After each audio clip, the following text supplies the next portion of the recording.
Hola chicos. In this video, I was going to talk to you about past participles. Past participles are really useful. They serve a few different purposes in Spanish. Right now, we're just going to focus on how to form them, but I just promise you and trust me here that these are going to be really useful going forward. These will function as adjectives and they will function as well, they'll be part of the pretérito perfecto and a lot of perfect constructions. So we'll use it with a variety of structures. So whenever you want to say like, I have done this, or, have you eaten, or even further past tense references, at that moment I had already realized. We use it with those structures, future perfects as well. I will have graduated by then. But it's always the past participles will always be formed the same way. When we use them as adjective, they do agree, but generally speaking, the past participle is going to end in O. So there's only one form really that we worry about with this construction. So in the other tenses we've learned, again, this isn't a tense. This is a verb form like a present participle where we have the ando and yendo endings. This is the past participle. So it's not a conjugation, but it is going to be coupled with a conjugation of haber, which makes it a conjugation. But the haber is what's conjugated and the past participle goes with it. Similar to the present progressive in that we use estar, conjugate that, and then we add the present participle. But again, we're going to get to that later on. Right now, I'm just trying to let you know it's a valuable structure to know for several reasons. So let's get with how to form this. It's pretty simple. For AR verbs, you are going to replace the AR of your verb with the ending ADO, ado. And that's it. This is the only form. As I was saying earlier, you are only going to use this as we're just going to have it end in O. There's no other, it's going to be this ending. There's no other form. We have the verb hablar. We are get rid of that AR right here. We're going to get rid of that here. And then we're going to change it to ADO at the end, hablado. Now that is the past participle. There's not a yo form or a to form or an el, ella, usted. There's none of that. It's just hablado is the past participle. And that's it.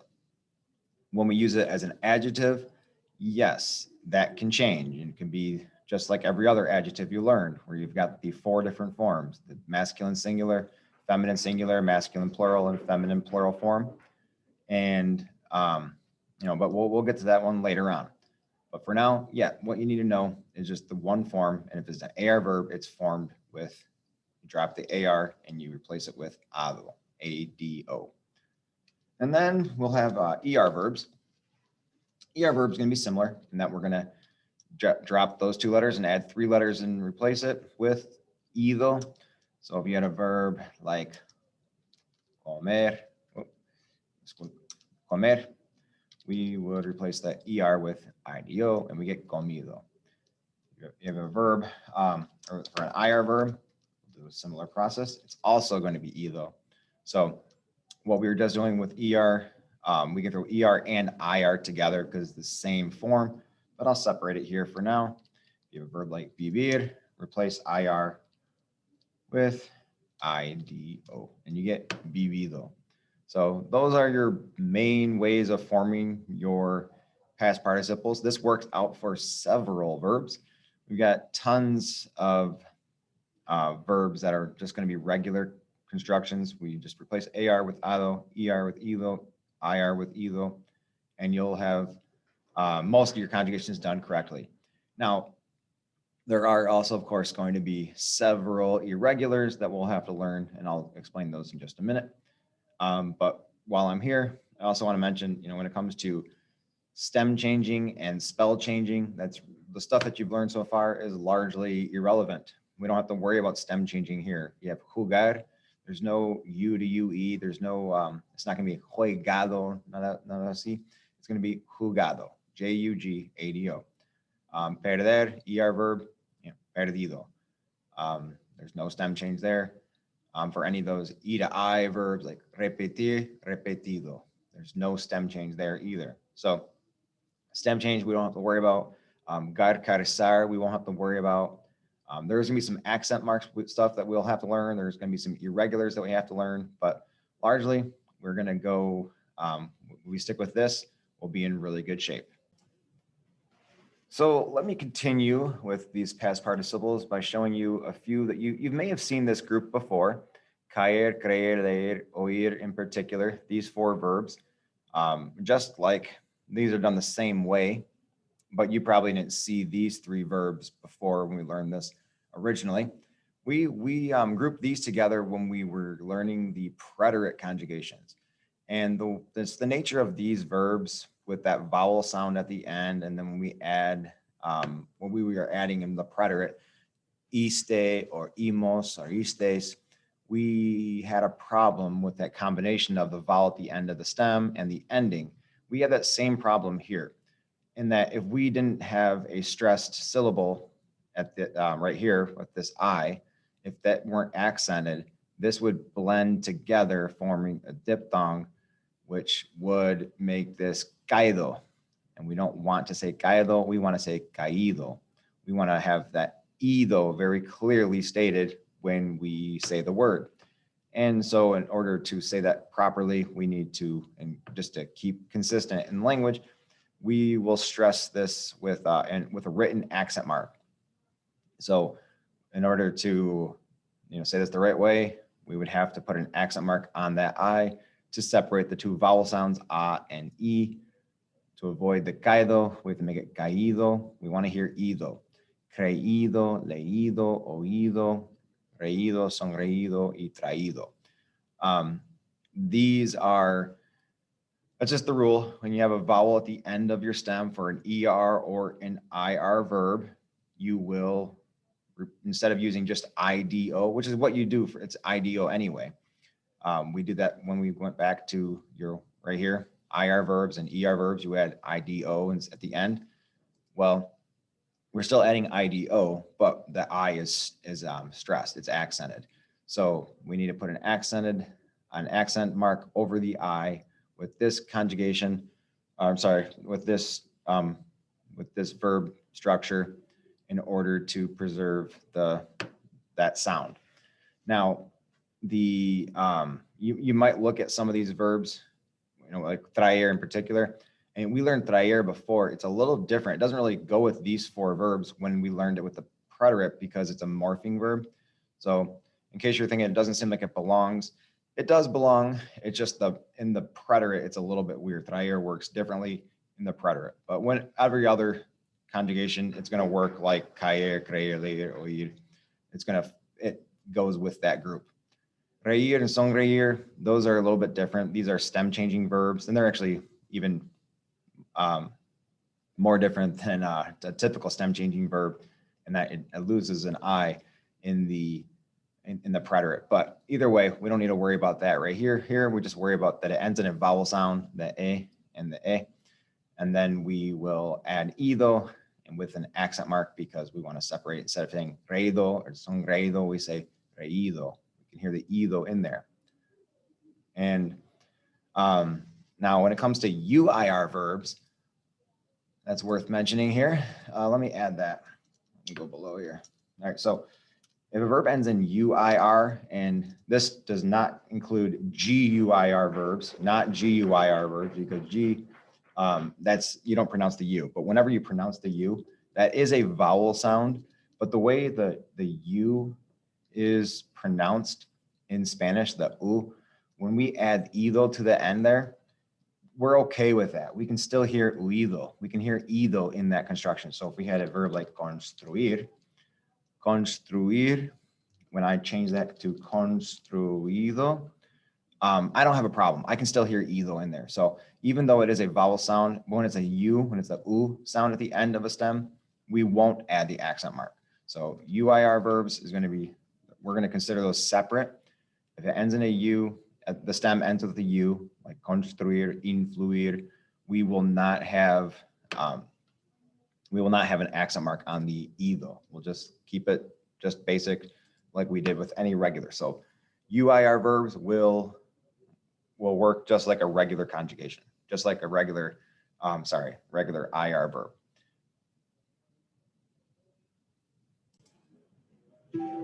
Okay, and as I'm sure you were expecting, here are the irregular verbs. So these aren't crazy. They're kind of crazy. I gotta take it back. They're a little bit crazy. And how you form them, like abrir becomes abierto. You know, it's an IR verb, so you're probably thinking it should be abrido, which seems to be a perfectly fine structure. Unfortunately, it's not in Spanish, so it just becomes abierto. So silver lining, though, is there's only one form that you have to learn. So in the other conjugations that you've learned before, the conjugations have been, if it's irregular, yo form maybe, and then it's regular through the rest of the way, or you have an irregular form in, just the nosotros and vosotros, or I don't know, whatever. We've had them usually multiple forms you have to learn. So it might be regular here and irregular in another person, or if it's Garcarazar, irregular, just at the end or whatever it is. This is only one form we have to learn. So there's none of the, abierto is the only form. So there's not going to be, it's abierto in this form, but some other variation in another form. It's just abierto, plain and simple. Eventually when we learn the pretérito perfecto, we will learn this to go with haber conjugated in the present tense. We add abierto. It's always abierto. So for example, if I were to say like I have opened, I've opened the store, he abierto la tienda, he abierto. Have you opened it? When I ask you, have you done? Has abierto. He has opened, ha abierto. We have, hemos abierto, habéis abierto, han abierto. It's always abierto. So we don't have to worry about any other one. So again, it's irregular, it's weird, it's crazy, it's off-putting even, but it's the only form that we have to learn with it. When we use it as an adjective, again, abierto. We will change it to agree with the subject. When it's used as an adjective, the store is open, la tienda está abierta. We will have that too. Again, we'll get into the adjectives and participle, pretérito perfecto stuff later on. Right now for the structure, we just have to memorize these irregular participles. So you can see, I'll just kind of go through them quickly with you here, but this is going to be something that's not really going to be something you're going to get from my notes, me reading it to you. It's going to have to be something that's studied, but I'll point out some characteristics. Cubrir, cubierto. And I also have over here, what it means, what the verb, the infinitive means. So you can see abrir is to open. So abierto is opened, typically. Cubrir, cubierto, decir, dicho, said, or told is usually how we translate it. And a lot of these words have multiple meanings. So it's going to be used as, if you can know the participle, a lot of times that might help you. If you see this word in some other context, you've never seen the word before, you might be able to figure out that it's related to this verb now. You recognize, you see the word puesto, for example. Puesto is a position, poner is to put, to place. So puesto is, put or placed. And when it's used as a noun, it can be used as a noun, and it means a position at a, if you're working, this is your position, your job, what your title might be is tu puesto. And again, if you didn't know anything else and you saw the word puesto in there, the participle, you might be able to make that connection. It's the placement, where something was put, right? Where something was placed. Even though it's not a literal, putting something on the table here, it's, where you were placed where's your position in the company. So a little bit different, but sometimes it does help. Then, these participles can help you with other parts of speech as well. All right, descubierto. You can see we've got cubrir right in the word with des is the prefix. So we had cubrir is cubierto, descubrir, descubierto. Discovered is what descubierto is discovered. You can see cubierto is covered, so it's discovered. So, this is covered up. This is uncovered, discovered. Escribir, a real common one, escrito. irregular participle. So escribir is almost always regular. It's one of our friends, but not here. Becomes escrito. Describir is not on here, but describir with a D in front of it is also descrito. So to describe, describir. Satisfacer, satisfecho. Used a lot of times when you're talking about being, we would use as being full. If you are, in Latin America, if you want to say like, I'm full, I've eaten too much, I'm full, estoy satisfecho. Hacer becomes hecho, another real common one. You may have seen that before. Hecho en Mexico, made in Mexico from hecho, from hacer, digo. Morir, muerto, poner, puesto, romper, roto, resolver, resuelto, ver becomes visto, volver, vuelto. If we have some other prefix in front of it, like devolver, revolver, you may have even seen that revolver, like huevos revueltos. This is scrambled eggs. Revolver is revuelto. So the adjective form of it, revueltos. Freír, elegir, imprimir, bendecir, maldecir. Those all have regular forms that are technically acceptable, but most of the time the irregular form is more common. So freír, for example, right here becomes freído. Again, it's got the accented I here because of the vowel sound, the E. It's like reír. Reír becomes reído with an accent mark. So here it could be the same thing, just has the F in front of it, freído. But what is more common, and I bet you've seen this before, frito. Frito is fried. That's the irregular version of it and the more common version of it. These two are both used pretty often. Elegido is a pretty, I think I see that one a lot for the past participle. So it's regular and it works out well. But electo also is good. Impreso, imprimido. Impreso I see much more often than imprimido. And the same thing with the last two, bendito, maldito. I see those more often too. One other thing to note with these is you've got decir. Decir here, and then the prefix ben in front of it, and mal in front of this one. And that is an exception. Dicho is the decir. So you might be thinking, if I were in class with you, and I probably will do this in class, I'm going to ask you, what do you think? If you've got decir as dicho, and you've got bendecir, you should assume it would be bendicho.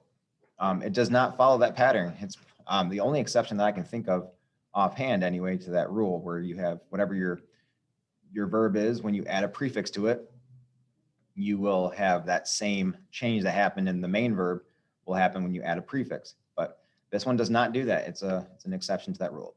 So this section here is going to take some studying. It's going to take some memorization, take some practice.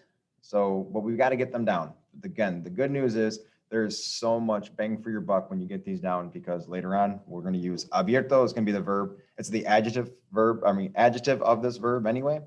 And it's also the participle that goes with all of our perfects. So we've got the pretérito perfecto, we've got the pluscuamperfecto, we've got the subjunctive equivalent of each of those. We've got the futuro perfecto, condicional perfecto. It's always abierto in every one of those conjugations. So, if you go on to any conjugating website and you type in abrir, you're going to see abierto appear in tons of those conjugations. Somewhere depending on where you go, you might be seeing somewhere in the range of 36 to 48 different verbs that use abierto in the conjugation. So lots of bang for your buck with these. So get these down. This is something that's not going to go away. And the sooner you learn it, the easier Spanish is going to be for you. All right, chicos, have a good one. Nos vemos.